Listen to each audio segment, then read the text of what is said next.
श्री शिवाय नमस्तुभयम। दोस्तों, आप सभी लोग जानते हैं कि 28 जून 2024 यानी कि शुक्रवार के दिन सप्तमी तिथि आ रहा है। दोस्तों, इसी दिन किया जाने वाला पंडित जी द्वारा बताया गया एक दीपक वाले उपाय आप लोगों को जरूर करना चाहिए, क्योंकि दोस्तों यह एक ऐसा उपाय है जो कि इस उपाय को करने के बाद दोस्तों आपको पूरे कोई और उपाय को करने की जरूरत नहीं है, क्योंकि सबसे बड़ा और सबसे नया यह उपाय पंडित जी ने अपनी अभी की सीहोर की कथा में ही बताया है।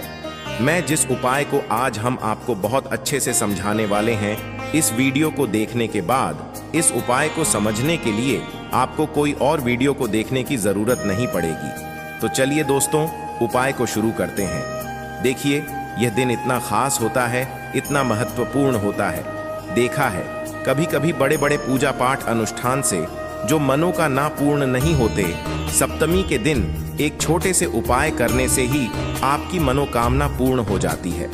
और बहुत सारे लोगों ने इस उपाय को किया भी है और उनको इस उपाय को करने का फल भी जरूर मिला। अगर आप लोग भी इस उपाय को सप्तमी के दिन करना चाहते हैं तो आप इस उपाय को पहले अच्छे से समझ लेना, सुन लेना, उसके बाद करना।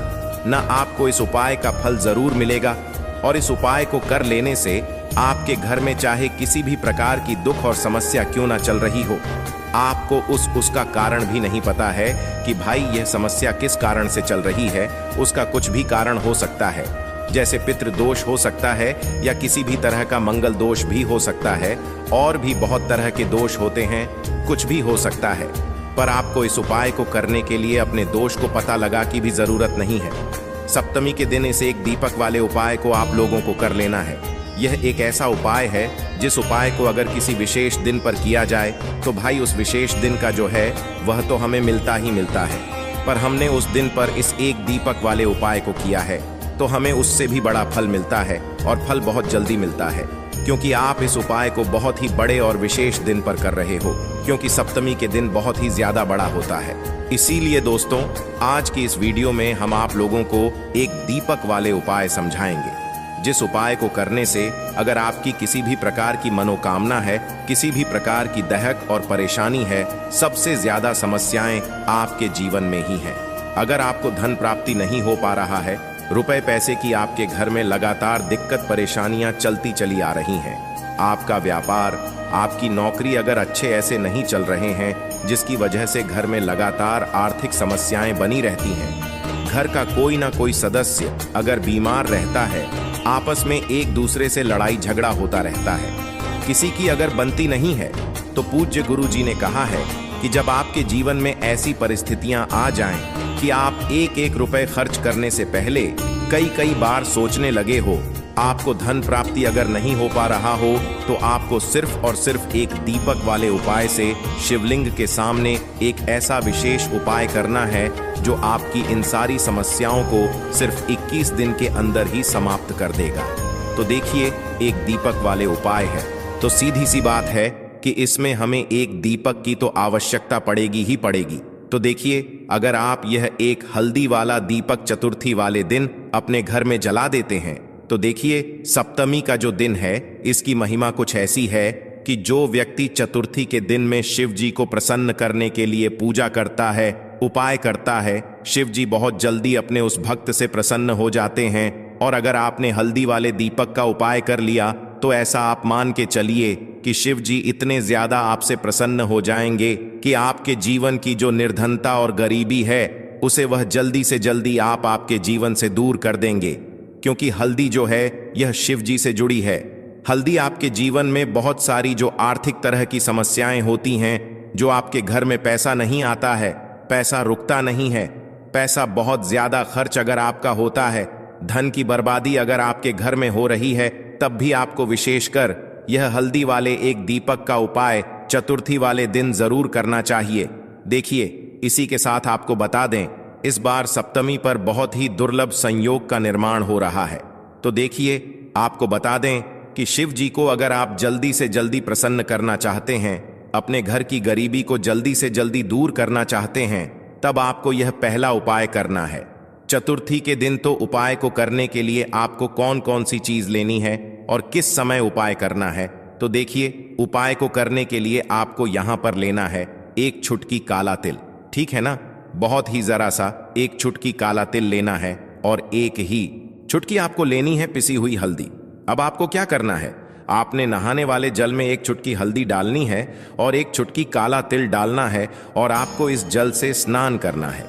तो देखिए, जब भी आप अपने जल में हल्दी डालकर, विशेषकर अगर चतुर्थी के दिन आप अपने जल में हल्दी डालकर स्नान करते हैं, तो इससे होता क्या है, आपके जीवन में आपका जो भाग्य आपका साथ नहीं दे रहा होता है, आपके पास जो पैसे आने के रास्ते बंद होते जा रहे हैं, जो आपके जीवन में निर्धनता बढ़ रही है, गरीबी बढ़ रही है, जो आप अपने जीवन में बार बार असफल हो रहे हैं ना, इन सारी चीजों से आप देखेंगे कि आप बाहर निकल कर आ जाएंगे।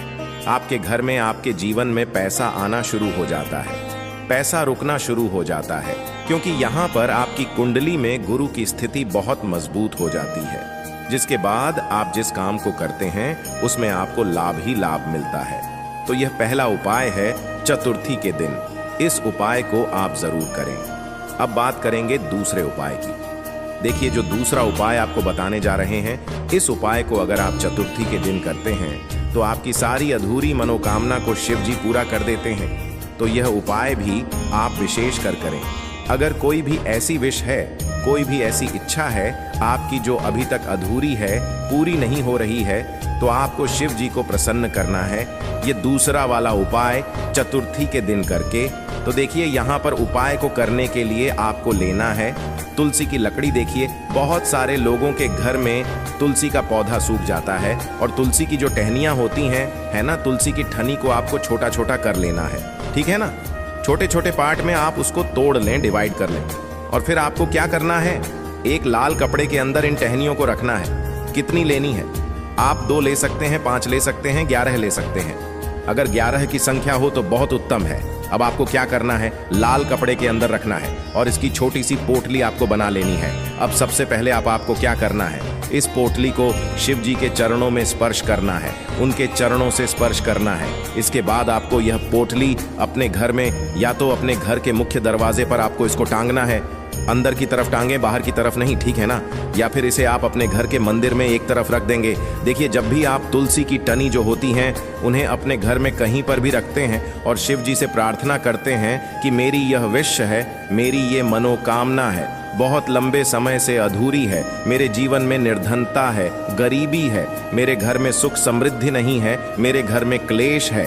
तो जिस प्रकार की भी आपकी समस्या होती है, जो भी आपकी मनोकामना होती है, उसे शिव जी पूरा कर देते हैं और आपकी जीवन की निर्धनता और गरीबी तो कोसों आपके जीवन से दूर हो जाती है। जब भी आप तुलसी की लकड़ी का यह छोटा सा उपाय कर लेते हैं, चतुर्थी के दिन एक चीज आपको बिल्कुल ध्यान रखनी है कि तुलसी का पौधा अगर आपके घर में सूख गया है, तब आपको चतुर्थी के दिन उसकी लकड़ियों को नहीं निकालना है, क्योंकि चतुर्थी के दिन तो तुलसी की पत्तियों को भी नहीं तोड़ा जाता है। यह चीज विशेष कर आपको ध्यान रखनी है, ठीक है ना। तो पहले से ही आप तुलसी के पौधे की, अगर आपके पास टहनियां हैं तभी ये उपाय आप करें। दूसरी चीज कि जिनके घर में तुलसी का पौधा हरा भरा है ना, बहुत सारे लोगों के पौधे सूख गए जाड़ों में, लेकिन बहुत सारे लोग बहुत अच्छे से रखते हैं और किसी किसी के घर में तुलसी का पौधा सूखता नहीं है। तो उन्हें क्या करना है, उन्हें तुलसी के 2 पत्ते लेने हैं, ठीक है ना, तुलसी के 2 पत्ते लेने हैं। और आपको जब भी आप शिव जी को भोग लगाते हैं, वैसे आप लगाते ही हैं हर बार अपने घर में तुलसी के पौध पत्तों के साथ, लेकिन चतुर्थी के दिन विशेषकर आपको तुलसी के 2 पत्ते शिव जी को उनके भोग में अर्पित करने हैं। जो भी आप उन्हें भोग लगाते हैं, जिस चीज का भी, उसके साथ आपको तुलसी के 2 पत्ते जरूर शिव जी को अर्पित करने हैं। एक चीज ध्यान रहे, भूल कर भी आपको इस दिन चावल खाने नहीं है, और चावल का भोग भूल कर भी आपको किसी भी देवी देवता को नहीं लगाना है, ठीक है ना, क्योंकि चावल खाना इस दिन महापाप होता है। ऐसा बिल्कुल भी ना करें, भूल कर भी आपको यह चीज नहीं करनी है। तो देखिए, जब भी आप तुलसी के 2 पत्ते शिव जी को अर्पित करते हैं, उनके भोग में उन्हें देते हैं, तो इससे क्या होता है कि शिव जी आपसे बहुत ज्यादा प्रसन्न हो जाते हैं और आपके जीवन के चाहे जिस तरह के भी दुख हो, फिर आप अपने जीवन के वो दुख अगर शिव जी से कहते भी नहीं है ना, आपके बिना कहे ही आपके जीवन के सारे दुखों को वो दूर कर देते हैं।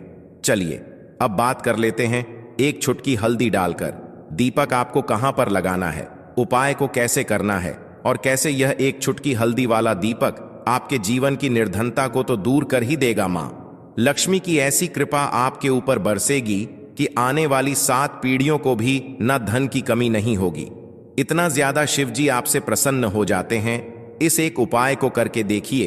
पहली चीज आपको बता दें कि हल्दी जो है यह आपके जीवन में बहुत सारी अच्छी अच्छी चीजों को लेकर आती है, जैसे कि पैसे को बढ़ाने का काम करती है।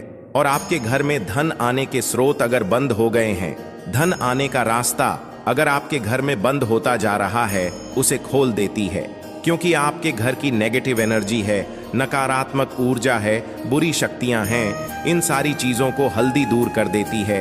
क्योंकि जहां पर हल्दी होती है वहां पर ये सारी चीजें रहती ही नहीं है।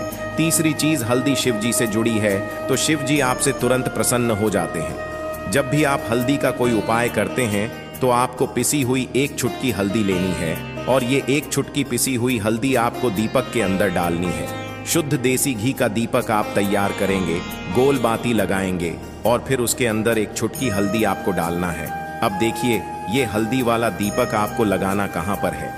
ये दीपक अगर आपके घर में तुलसी जी का पौधा हरा भरा है और तुलसी का पौधा है, तब तो आप तुलसी जी के पौधे के पास लगाएंगे। बहुत सारे लोग हैं जिनके घर में अभी तुलसी का पौधा नहीं है, कुछ लोगों का सूख गया या किसी किसी के घर में होता नहीं है ना, तो वो लोग क्या करेंगे, मंदिर में भी आप लगा सकते हैं। अगर आपके घर के आसपास कहीं मंदिर है वहां भी आप लगा सकते हैं, वरना ये दीपक आपको अपने घर के मंदिर में लगाना है। तो देखिए, जब भी आप हल्दी का दीपक शिव जी के सामने या तुलसी जी के पौधे के पास लगाएंगे, तब आपको उनका एक मंत्र है, उस मंत्र को आपको 11 बार बोलना है। यह मंत्र सभी को आता ही है, अगर नहीं आता है तो आप इसे नोट कर लें। मंत्र इस प्रकार है, श्री शिवाय नमस्तुभ्यम। ठीक है ना, श्री शिवाय नमस्तुभ्यम। इस मंत्र का आपको 11 बार चयन करना है, 11 बार इसे बोलना है। अब देखिए, जो लोग मंत्र याद नहीं रख पाएंगे या जिन्हें नहीं आता है, वो श्री हरि विष्णु का ऐसे ही स्मरण कर लेंगे, उनका ध्यान कर लेंगे और दीपक जला देंगे। बस इतना आपको करना है और कुछ भी नहीं करना है। यह उपाय आप करके देख लीजिए, आपके जीवन की जो निर्धनता है ना, बहुत जल्दी आपके जीवन से दूर हो जाएगी। एक चीज और आपको ध्यान रखनी है कि जब भी आप दीपक तुलसी जी के पौधे के पास लगाएंगे, आपको जमीन पर दीपक नहीं रखना है, थोड़ी सी फूल की पंखुड़ियां रख लें या फिर कोई प्लेट रख लें। ठीक है ना, चावल आपको नहीं रखना है चतुर्थी के दिन, क्योंकि वैसे तो आप चावल रख सकते हैं, लेकिन चतुर्थी के दिन आपको चावल दीपक के नीचे नहीं रखना है। तो इस तरह से जब आप उपाय करते हैं, पूजा पाठ करते हैं, पूरी सच्ची श्रद्धा के साथ करते हैं, श्री हरि विष्णु के ऊपर विश्वास रख करते हैं, तो आपकी जितनी भी मनोकामनाएं होती हैं न, जितनी भी निर्धनता होती है, उसे श्री हरि विष्णु दूर कर देते हैं और हमेशा आपके जीवन में, आपके घर में माँ लक्ष्मी वास करती हैं। अब जल्दी से बात कर लेते हैं तीसरे उपाय की। तो तीसरा उपाय जो आपको बताने जा रहे हैं, इस उपाय को अगर आपने सप्तमी के दिन कर लिया तो मान के चलिए घर घर में गरीबी आपके चाहे कितनी भी ज्यादा हो, सर पे चाहे कर्जा हो गया हो, धन आपको लोगों से उधार लेना पड़ रहा हो, आपके घर का, आपके सर का सारा कर्जा दूर हो जाएगा, घर की सारी निर्धनता गरीबी दूर हो जाएगी और आपके घर में माता लक्ष्मी का वास होगा, स्थायी रूप से। स्थायी रूप का मतलब है माता लक्ष्मी कभी भी फिर आपके घर को छोड़कर नहीं जाएंगी। तो बहुत ही सरल उपाय है। आपको करना क्या है, आपको सप्तमी के दिन, ठीक है ना, क्या करना है, आपको खीर बनानी है। ठीक है ना, सप्तमी के दिन खीर बनानी है। और अगर आपके पास थोड़ा सा इलायची है तो आपको क्या करना है, वो इलायची खीर में डालनी है, उसके दाने खीर में डालने हैं। इससे क्या होगा, इलायची की जो खुशबू है वो खीर में अच्छे से समा जाएगी और माता लक्ष्मी को जितनी भी सुगंधित वस्तुएं होती हैं, उन्हें वो सुगंधित वस्तुएं बहुत ही प्रिय होती हैं। माता लक्ष्मी स्वयं चल करके उस घर में आती हैं। जो व्यक्ति सुगंधित कोई भी वस्तु का पाए, माता लक्ष्मी की पूजा में कर लेता है। तो जब यह खीर आप बनाएंगे, शाम के समय में अपने घर में पूजा करेंगे और माता लक्ष्मी को आपको यह इलायची वाली खीर अर्पित करनी है। यह उपाय इतना अचूक है, जो व्यक्ति इस उपाय को कर लेता है, उसके घर की निर्धनता चाहे कितनी भी बड़ी क्यों ना हो, उसके घर में चाहे कितनी भी गरीबी क्यों ना हो, उस बड़ी से बड़ी निर्धनता को और गरीबी को भी दूर होने में समय नहीं लगता है, क्योंकि इतना ज्यादा अचूक उपाय है यह इलायची वाली खीर का। माता लक्ष्मी समझो तुरंत की तुरंत प्रसन्न हो जाती है जो व्यक्ति सप्तमी के दिन इलायची वाली खीर माता लक्ष्मी को अर्पित कर देता है। तो अगर आपकी भी कोई ऐसी विश है, मनोकामना है, धन से जुड़ी समस्याएं हैं, तो आप सप्तमी के दिन अपने घर के मंदिर में माता लक्ष्मी को खीर का भोग जरूर लगाएं। तो आज की वीडियो में बस इतना ही, बहुत अच्छे से उपाय आपको समझाने का बताने का प्रयास किया है। अगर उसके बाद भी आपको कुछ पूछना हो तो आप कमेंट सेक्शन में पूछ सकते हैं। कमेंट सेक्शन में आपको लिखना है पूरी सच्ची श्रद्धा के साथ, जय माता लक्ष्मी। तो देखिए, जब आप जय माता लक्ष्मी लिखेंगे ना, तो आपकी जो दिल की आवाज है, जो आपकी प्रार्थना है, वो मां लक्ष्मी तक जरूर पहुंचेगी। लिख कर देख लें, क्या पता माता लक्ष्मी आपकी एक पुकार को इस तरह से सुन ले कि आपके घर में वो आ जाए और कभी भी आपके घर में फिर निर्धनता ना रहे। तो चलिए अब जल्दी से बात कर लेते हैं अपने लास्ट उपाय की। कौन सा है वह लास्ट उपाय जो आपको चतुर्थी के दिन जरूर ही करना चाहिए? देखिए, इस दिन चतुर्थी के दिन स्नान और दान का बहुत ही ज्यादा महत्व होता है। तो आप अपनी आवश्यकता अनुसार इस दिन दान जरूर करें, क्योंकि माघ की जो चतुर्थी होती है, इस दिन आप कुछ भी दान करते हैं उसका कई गुना लाभ आपको प्राप्त होता है। इस दिन किया गया जो दान होता है, ये सारे दानों में सबसे बड़ा दान और सबसे उत्तम दान माना जाता है। अब दान में आप अपनी आवश्यकता अनुसार कुछ भी दान कर सकते हैं। अनाज का दान कर सकते हैं, दालों का दान कर सकते हैं, और भी बहुत सारी चीजें होती हैं जो आप इस दिन अपनी आवश्यकता अनुसार दान कर सकते हैं। साथ ही साथ आपको ध्यान रहे कि आपको चतुर्थी के दिन वैसे तो कभी भी ऐसा नहीं करना चाहिए। चतुर्थी के दिन भी आपको कभी किसी व्यक्ति के ऊपर चिल्लाना नहीं चाहिए, गुस्सा नहीं करना चाहिए, और इस दिन आपको बिल्कुल शांत रहना चाहिए। जितना हो सके महादेव का नाम स्मरण करें, हर हर महादेव बोलते रह। आपके जीवन में कभी संकट और कष्ट महादेव आने ही नहीं देंगे। तो हमेशा की तरह आपको हमारी वीडियो को लाइक करना है, चैनल को सब्सक्राइब करना है।